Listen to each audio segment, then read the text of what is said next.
अनेकांच्या पोटातील ओठावर येणाऱ्या गुपितांची बिनधास्त मांडणी करणारं बातमीपत्र। सांगली शहरातील आंबेडकर रोडवर आज सकाळी Jamkhandi Mumbai ST MH14 LX 5928 आणि ज्युपिटर दुचाकी MH10 CJ 2457 यांच्यात भीषण अपघात झाला। या अपघातात दुचाकीवरील 2 जण गंभीर जखमी झालेत।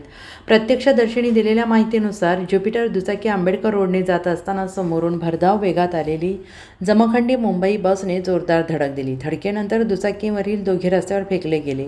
परिसरातील नागरिकांनी तात्काळ धाव घेत जखमींना शासकीय रुग्णालयात उपचारासाठी दाखल केले। घटनास्थळी शहर पोलीस ठाण्याचे कर्मचारी दाखल झालेले असून अपघाताची नोंद करण्यात आलेली आहे। अपघाताचे नेमके कारण स्पष्ट झाले नसले तरी वाहनांच्या गतीचा आणि रस्त्यावरच्या अरुंदतेचा संभाव्य कारणांमध्ये समावेश आहे असं सांगितलं जात आहे।